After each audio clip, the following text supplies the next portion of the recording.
Hello, everybody. Welcome to the Car Hacking Village Turbo Talks with Samir and Vlad, abusing smart cars with QR codes. Welcome, everyone. My name is Samir. I'm the Senior Director, Security Consulting for Spartan Security Labs. And along with me, I have Vlad. Hello, my name is Vlad Gostomelsky, Senior Security Consultant at Spartan Federal.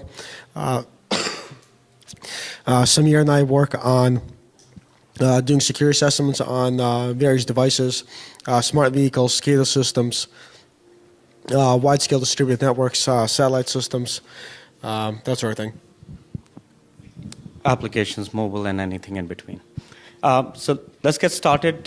We have, for today's agenda, we are talking about abusing smart cars with QR codes. And for you, we'll talk about history of QR codes. QR codes have been around for over 2 decades.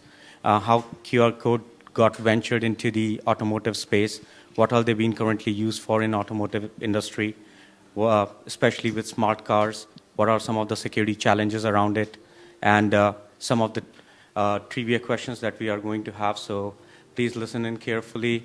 You are going to win a t-shirt that I'm wearing, Do Good, No Evil. We are not going to give it in the talk, so whoever wins, please collect it with Tej. He's sitting right in the end. You can see his hand right there. So let's get started. So history of QR codes, as I said, right? I mean, it's been there for over 2 decades. It was born in Japan with a 2-people team, Masahiro Hara and one more team member. Denso Corporation was sort of the owner for that. It gained its popularity in 2002 when it started getting used for general purposes, for ticketing systems, for advertising, for various other things. Do you want to add anything? So previously when QR codes were used, people were using dedicated readers for them, just like the kind that you see in the store for scanning prices of various products. As smartphones became more popular, it was not possible to capture with your phone's camera and decode it. So it really opened up the market for everyone. Home users were now able to open up hyperlinks that are instructions with their smartphone. They're able to follow directions, check in at various locations, do their own inventory control. All right, that brings us to our first trivia question. Which automaker first started using QR codes and when? All right, when? All right, you get half of a t-shirt. Anyone else wants to take a stab at it? 99? 94? All right, you get the other half of the t-shirt. Yes, so you're right. Toyota started using them in 1994 for actually tracking the parts and the cars that they were making. So please make sure that you get your half and half t-shirt from Tej. Current use of QR code in transportation industry is sort of like now widespread, right? They are using for, just as I said, right, tracking cars and its parts, for inventory control, for fleet tracking. Also, Michigan Department of Transportation has recently started using them for signal repairs. So the image that you see is actual image where instead of having a big log that they used to store in the signal repair box itself, now instead of that, they take their smart devices, scan the QR code, and then through that, they are able to gain all the information that they need to have for repairing the system. It's being also used widely in automotive sales.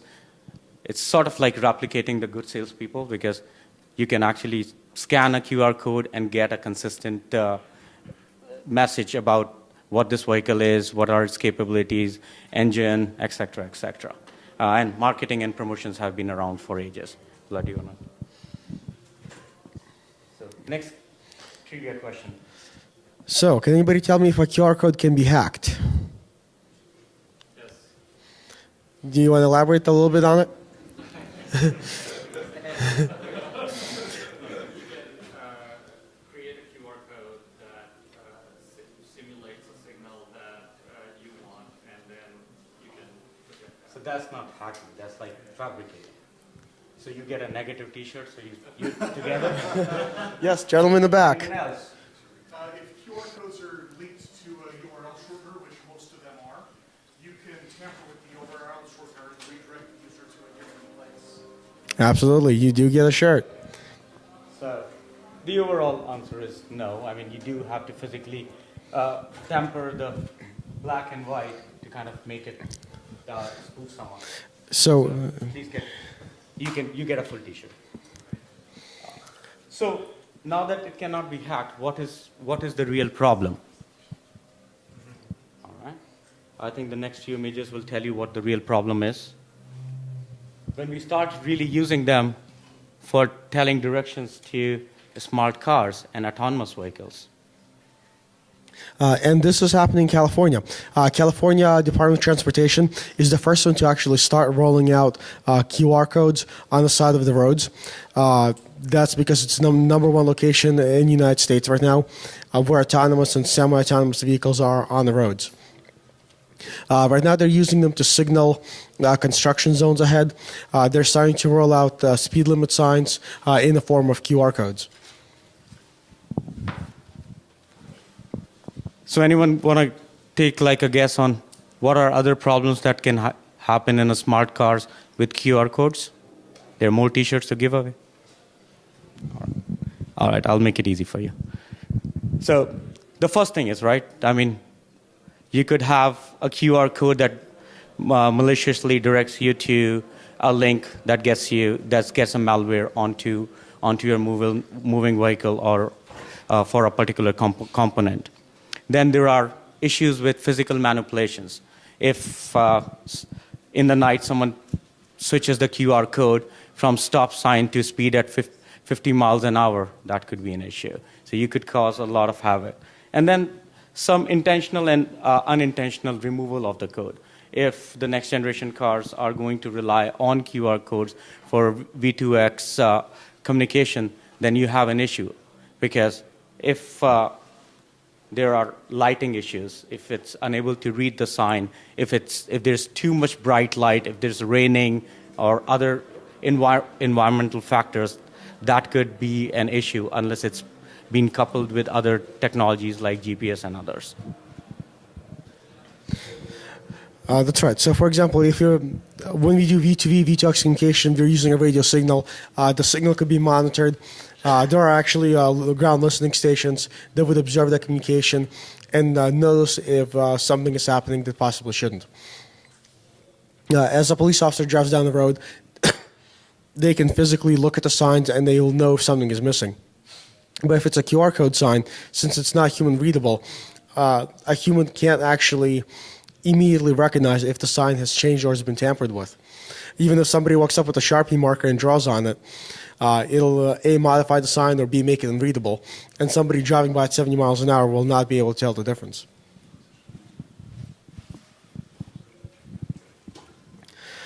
Now, this is one of my favorites.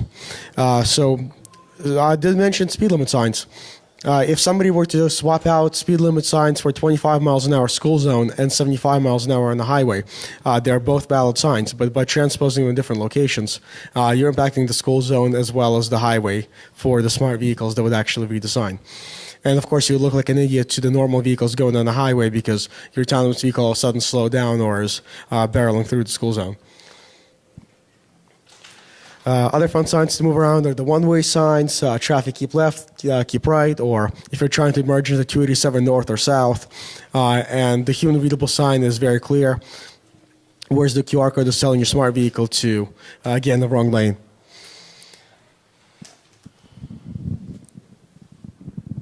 Obscuring QR codes, right? That brings a lot of issues. So like if there's a mud splash on a QR code, you cannot read it. If there are stickers, someone put and graffiti artists love to draw on signs that are on the side of the road or overhead. That could be an issue because then it becomes unreadable. There are lighting issues, as I talked earlier. Rain or snow can affect the visibility of those signs and our readability of those signs. And then also other environmental factors like sun damage, they can get faded over time. Those are some of the valid use cases. And then obviously the thieves. Like the guy, this one, he likes holding these boards for some obvious reasons. Yeah, so as we were looking for an image for the slide, the first thing that struck me as I found this image is, oh man, I don't have one of those signs yet. And having lived near High Street, you wouldn't believe the number of times that sign disappeared. And if that sign is removed, this is what you're expecting.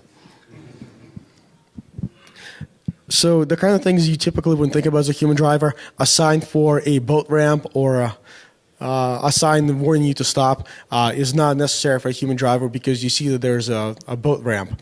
Whereas a semi-autonomous vehicle can proceed going down the road because it's a nice paved road, nice gradual decline, and a parking spot at the very bottom. Malicious links.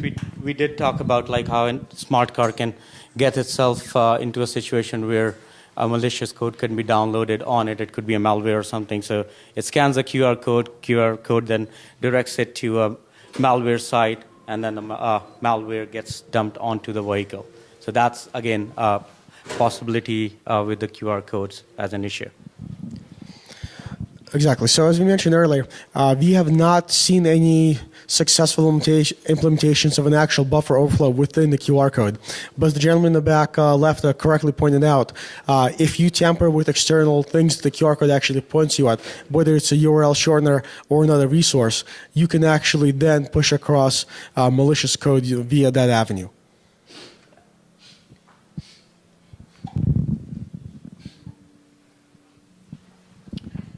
And as Vlad mentioned earlier, right? I mean, these changes are not really noticeable by human eyes. So it's a machine-readable code only. So if a stop sign gets changed by the yield sign, you would not be able to tell unless you have a QR code reader. So that also brings issues with both intentional and unintentional attacks, because someone who's trying to actually just be on the side of the road, try to service them and switch one with the others, that could create a havoc. So one of the best attack vectors is the human. If you've ever seen the fine paving job the Department of Public Works sometimes does, and the way they put up signs, imagine if they're putting up QR code signs. It's very conceivable to actually see them putting up the wrong sign because they were pretty sure they were holding the right sign. They'll put it up on the side of the road and move down to the next mile marker.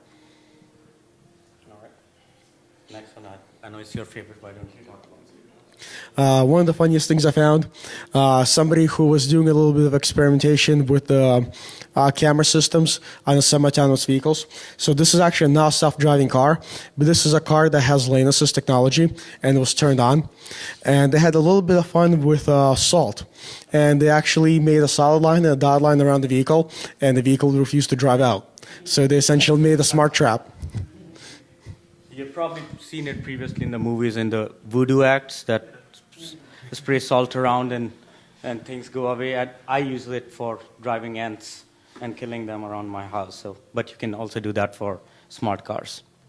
So now that brings us to kind of like towards the end of it, which is the solutions. There aren't really very many solutions because, first of all, the technology and its implementation in the automotive space is very new.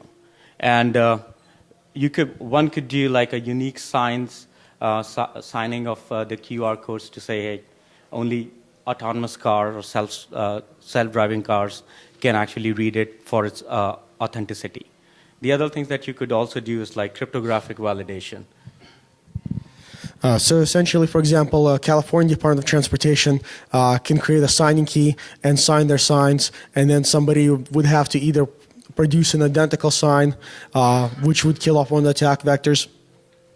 I think the most interesting one is actually GPS validation, and that's encoding the correct GPS location of that sign within the QR code. So then your smart car would actually compare its current GPS location, have a bit of wiggle room, and interpret the sign as valid or invalid. But then, of course, you would have to depend on the trust within the GPS system and the fact that there's no GPS spoofing happening around you, or the fact that the GPS is actually reliable in your area. And of course, attackers could also manufacture their own signs. Once a standard format is known, it's only a matter of time until the attackers advance as well. So, does anyone know what is a SR code? All right. What's the full form of QR code? Quick response. SR code is a slow response code. So when you add cryptographic overheads to it, it can make a QR code into an SR code, and it will look like this. All right, so on to, again, trivia questions. Who can name a few ways that QR codes could be manipulated? Yes. All right. Sure. Yeah. So that's one for paying attention. Good. Who remembers the first wide-scale marketing deployment of QR codes? That was hijacked. Yes. Actually, it was a federal agency. Here's a hint. They were putting up pictures of zombies asking, "Are you prepared?"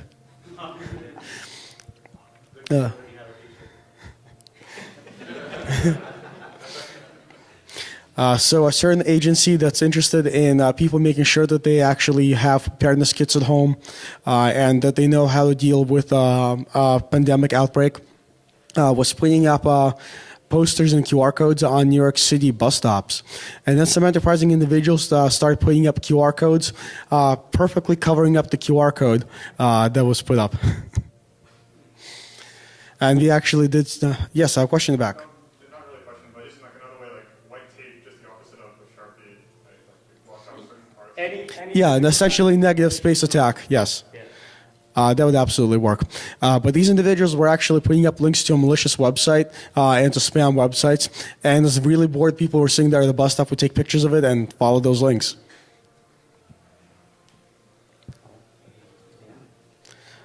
Can we answer any questions? Yes. So what kind of proof of concept do you have to prove that manipulating those QR codes actually affects some vehicles? So we've been playing with a few HUD units. We've been able to observe crashes with malicious codes we've been able to craft up. We have not been able to get code execution. I don't think anybody else has been. But the fact that we can get a system to lock up and reboot is an indicator that there's definitely avenues to be explored there. Do you know, like, are they autonomous vehicle actively reading QR codes right now? So that's why the talk is kind of like futuristic looking, because we have seen the smart cars trying to use it. There was actually a news article on it, which was the reason why we did this talk. This was almost like a month or 2 months ago. That's all right. So what happened is the California Department of Transportation said they're going to roll out the system. So any autonomous vehicles that have cameras on board, it's just a matter of firmware update. No manufacturers are doing it because signs haven't shown up yet. But as they start showing up next few months, next few years, you're going to see firmware updates coming out specifically to be able to read them. We do have an advanced head unit that can read them right now. But I do want to say that I don't believe that it's going to only depend on just the QR code scanning. They probably would be smarter than that, not to rely on that. We really hope. So not specific to automotive, but when Google had this huge drive of putting up QR codes, there were a lot of cases regarding when people spoofed QR codes to like redirect people to malware. That is correct. You work for me, so you don't get a t-shirt. Yes. Yeah, I have a question. So, do you have people who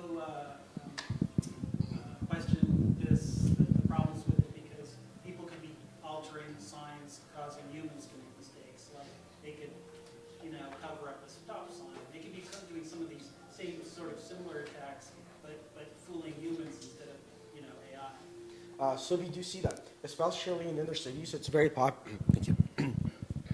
In inner cities, where people may not necessarily be friendly to police officers, it's very common to take a street sign and turn it 90 degrees.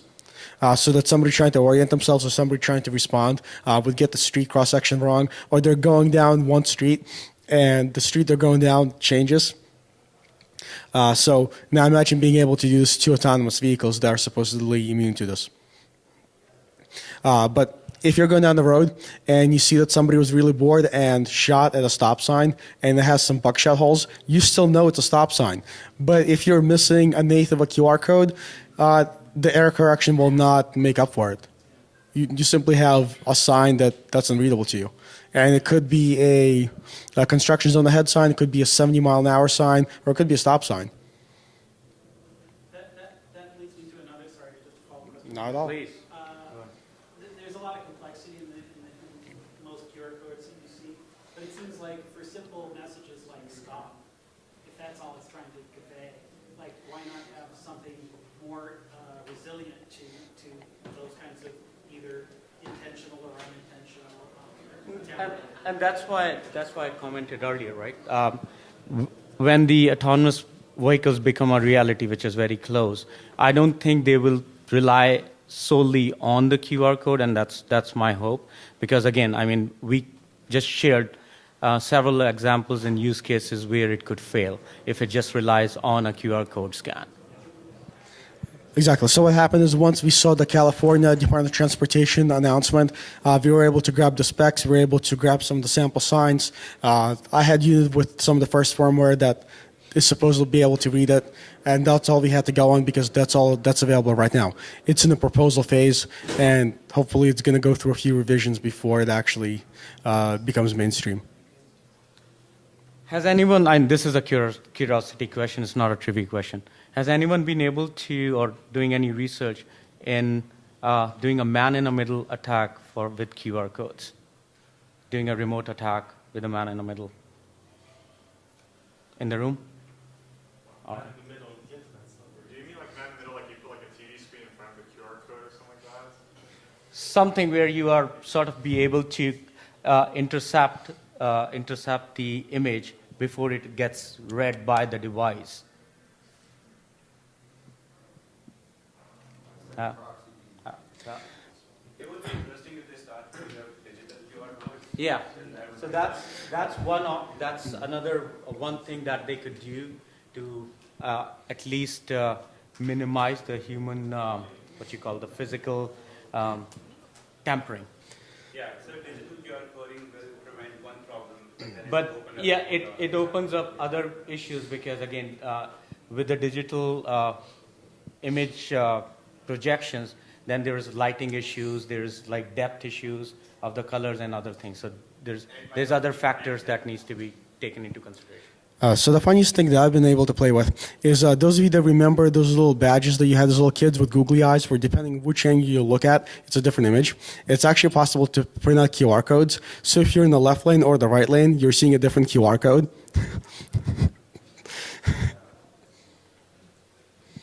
And they actually appear to be read really, really well. The fact that you have a prism facing out actually means that you're getting less interference from the rain and snow and less grime on it. So they actually become less readable than real flat QR codes.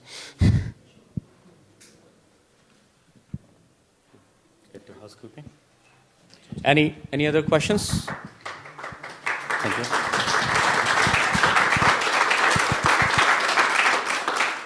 All right, so last housekeeping slide. If you guys have any other questions that you haven't asked yet, or you are a little bit shy and want to have it a private conversation, you can reach out to Vlad and I at sparent.com or Vlad at sparentfederal.com, and then you can reach out to also Security Labs.